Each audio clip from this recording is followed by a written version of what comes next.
that we will make an announcement. The declaration of the outcome of the election is done by the Commission in Pretoria. We are not doing a declaration. So please understand that. Also understand that you know by now that a number of parties have lodged an objection under Section 55 of the Electoral Act, and that is being now addressed by the Commission. It is not affected here in terms of an announcement. We're only making an announcement, we're not declaring anything. We're making an announcement as the state of the results as per input to the system at this stage. Courtney will expand on that, and we will then do a Q&A at the end of that. Courtney will also do a vote of thanks to everybody that was involved in the elections in this province. However, let me start off the briefing by inviting 2 of the 6 accredited organizations that did the observer commissions within local observer commissions. One of them is the More Than Peace organization. The other one is the Electoral Code of Conduct Observer Commission. And then we're also going to have a very short address by a representative of the journalism students and other students that assisted us with the operations here in the center. And then Courtney will do his briefing and thanks to, and then we'll do the Q&A, and that will conclude the briefing for NPE 2019. So I'm going to ask the representative, firstly, of the Electoral Code of Conduct Observer Commission to give us a prelim report on their observation. A full and a comprehensive report will follow within the next 3 months, which they will submit to the Commission in terms of this report that they're doing now is just a prelim report as to their big report. So we'll give them around about 3 to 5 minutes to spend some time with. So I'll ask Khalip Galant from the, let me just do the More Than Peace first, and then we do the Observer Commission after that. More Than Peace first, Khalip Galant from the More Than Peace just to address us. Thank you.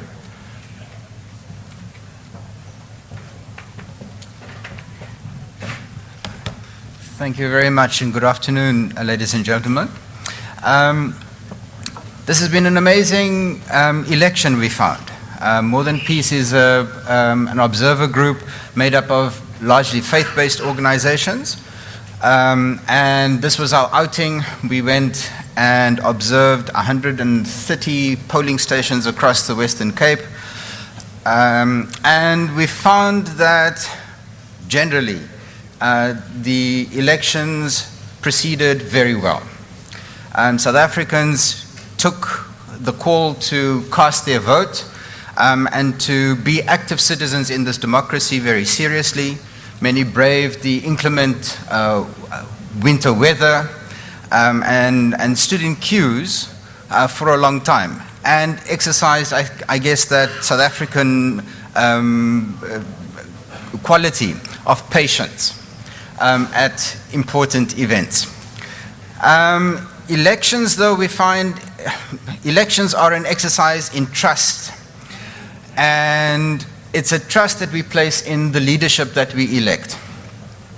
And that's, I think, the response of the millions of South Africans that turned out to cast their vote for the party of their choice. But it's also trust in the process, and what was flagged, I guess, in this particular election was some of the vulnerabilities in the system of our election. So for an individual voter to go and to trust that the process will mean that their voice is heard is really critically important. So what we commend all the South Africans who did turn up.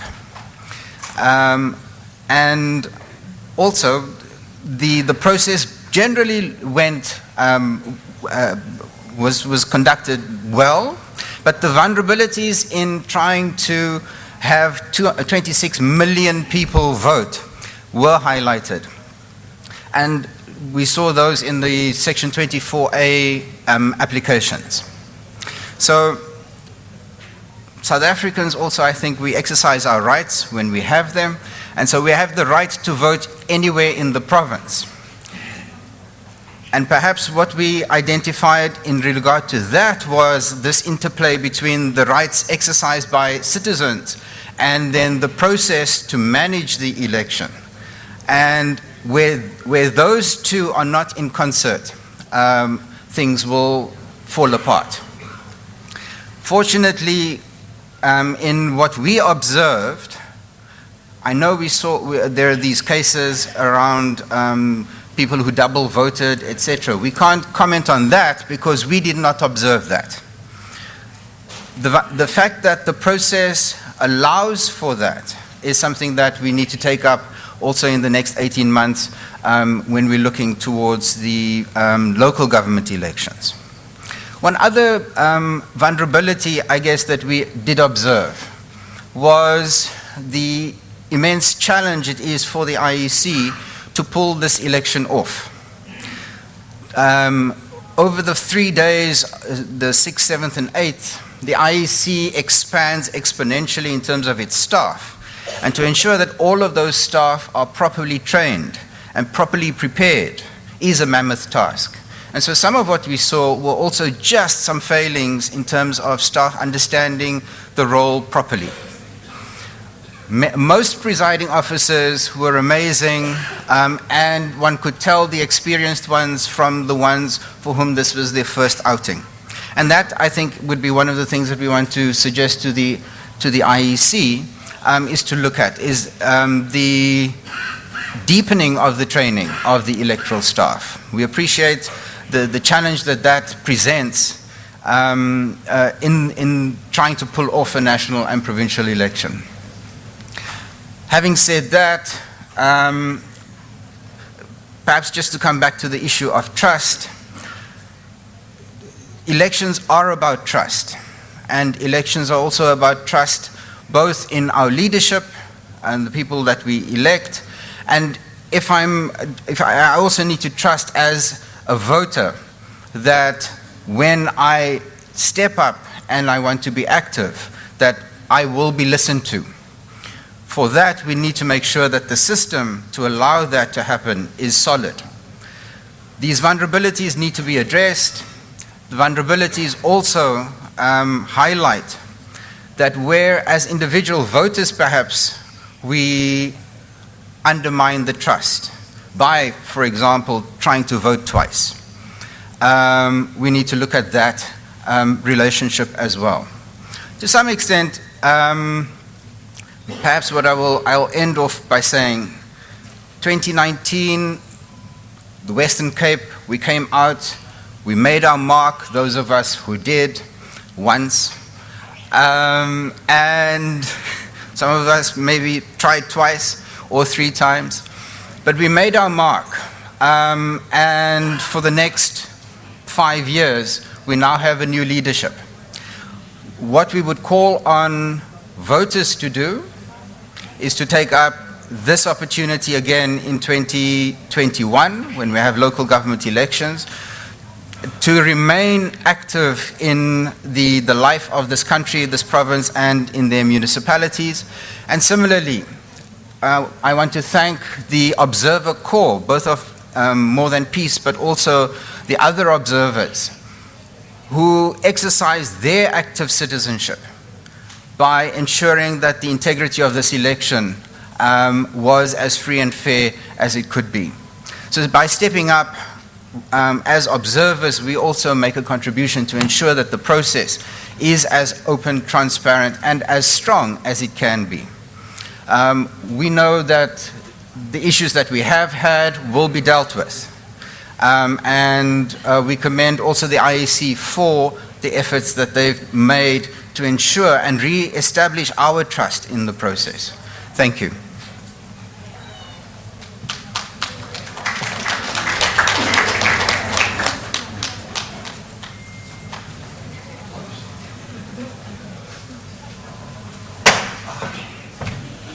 Thank you. That was Khalid Kholand from the More Than Peace Observer Commission. We'll now ask the second Observer Commission, and the only other one that I'm going to ask is the Electoral Code of Conduct Observer Commission, and represented by Reverend Dr. Lionel Lowe. Thanks very much, Trevor. Good afternoon, ladies and gentlemen. The Electoral Code of Conduct Observer Commission is composed of an interfaith group under the leadership of the two archbishops in Cape Town, Archbishop Makgoba of the Anglican Church and Archbishop Brislin of the Catholic Church. We went to polling stations from Hout Bay, Masipumalele, to Khayelitsha, Mitchell's Plain, Paarl, Stellenbosch, and we ended up late on Wednesday evening in Lwandle. And what we have to report is that we came across some issues that were raised by sometimes the voters and certainly amongst the presiding officers. They were relatively small issues that were resolved immediately. And we need to say that we were very impressed with the way in which the IEC had taken these staff through training in preparation for the election. Now, I want to give you two examples. We came to one polling station where we discovered that one of the staff of the IEC was actually assaulted by one of the voters who really just became impatient about standing in a queue. And that we wanted to hear more about what transpired. And the woman said to us, "I just kept my cool, and then I called the police." Because if she had reacted in any different way, could have created a greater incident. We came to one polling station where a voter had come into the polling station wanting to video the entire polling station and what was transpiring.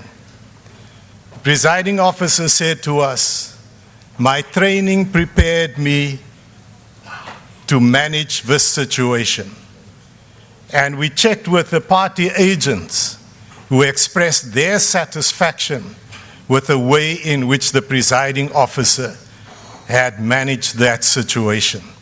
And so we want to commend the IEC for the way in which they had prepared the staff for the election. Then we want to commend the voters because we observed different lengths of queues at different polling stations.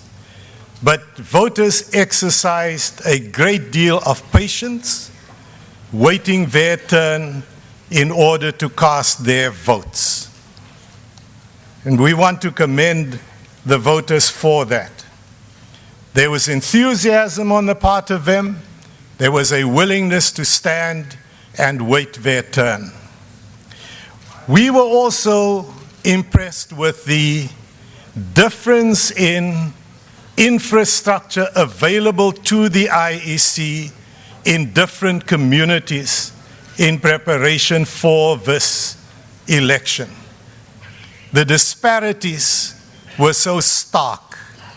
In one community, you go into a school that is being used and you recognize the wonderful facilities that are available to the IEC that can be used. You go into a different community and the contrast is so stark at what is lacking in what is available for the IEC to use. And yet it has no choice but to use what is available to it in order that the votes can be cast. And I think that is something that all of us in the society are reminded of, this contrast, the discrepancies in what has been available to the IEC in preparing for the election. And we certainly bring that to the attention of those who have now been entrusted with the power and authority to govern to attend to these issues, because they are very, very serious ones to be attended to. We also discovered that the IEC had done a fantastic job in putting in place what was required at each polling station, including having gone into Pollsmoor prison to witness a polling station operating in the prison. And we were talking about the fact that in South Africa, we make it our business to ensure that even if you are incarcerated, you are not deprived of your vote. And we were very impressed when we went into Pollsmoor to discover even there, all those things had been put in place that were required for a polling station. We appreciate the difficulty that was experienced with people who were not registered at a polling station, but expecting to vote at that polling station. One place where we came in, there was a short queue, and then there was a long queue. And we discovered the long queue was people being referred through the party agents from one polling station to that particular one. And when we went to the other polling station, we could understand why. Again, the contrast in the facilities available for the conducting of these elections. And yet, in spite of that, people were patient. We left Luandle just before 9, and we left presiding officers having to manage the remaining people in the rather lengthy queues that were still there. But the confidence with which they were doing it inspired us, knowing that they would be able to manage it. And so on behalf of the Electoral Code of Conduct Observer Commission, we want to congratulate those who were able to be victorious in this election. We commend the others for having fought through a vigorous campaign, and we look forward to us now beyond the election to be united as residents of the Western Cape, South African citizens working together in order to improve life circumstances of our people. We, as an Interfaith Observer Commission, were very impressed with what we were able to see as we moved around from polling station to polling station. Thank you very much.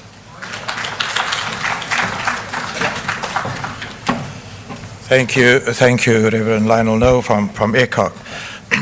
Ladies and gentlemen, for the past week and a bit, we had a group of volunteers from the Cape Peninsula University of Technology, University of Stellenbosch. Can you guys just take it? University of Stellenbosch and the University of Western Cape, aged between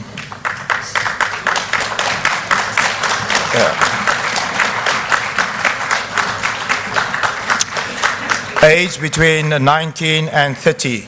The CPUT students are second-year journalism students. The student from University of Stellenbosch is a first-year law student who wants to specialize in constitutional law. And the student from UWC is a PhD candidate in biotechnology.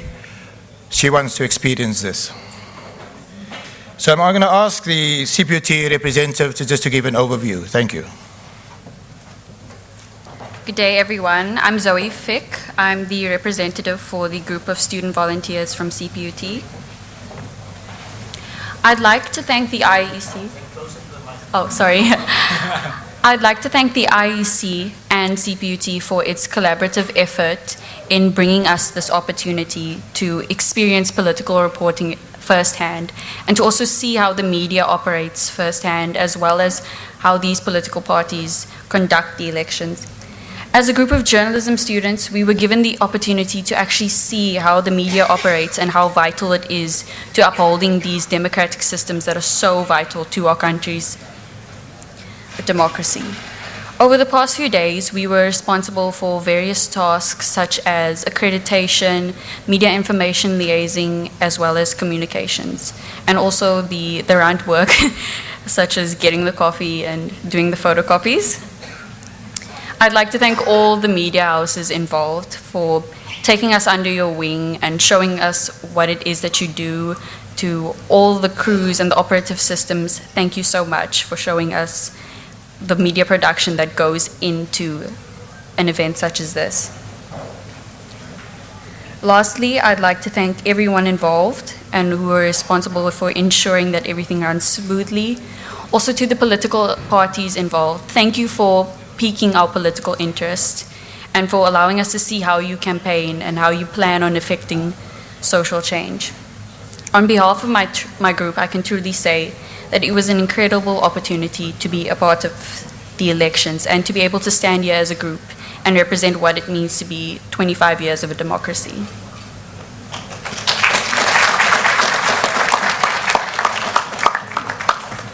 Thank you. I forgot to mention that for CPUT, this is part of their curriculum. They're being assessed, and it's an assignment that they have to conclude next week as well in terms of their insights into the experience with the elections. We also had with them for this past week the lecturers as well that was here every day to oversee them performing to the values of the universities that they represent. So we say thank you once again to the students. Thank you. And also, we have one student, as a matter of fact, he was been here in local government elections 2016 as a student, did a BTech, now still unfortunately unemployed, and asked if she can volunteer again. And that student over there.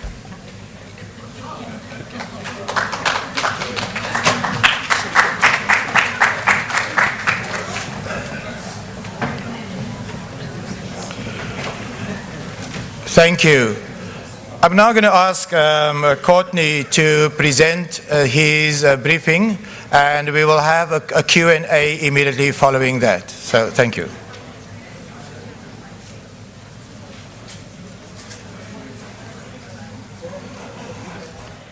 There's a briefing by the IEC and Interfaith Observer Commission, as well as students, saying that they are giving an announcement, not a declaration, that's going to come obviously from the IEC in Pretoria. We're following those results in the Western Cape with 97.78% of votes completed. The Democratic Alliance in the Western Cape is sitting at 52.51%. The ANC is sitting at 31.15% and 4.14% for the EFF. It's time for a short break. We'll have more for you on SABC News. Do stay with us as South Africa decides.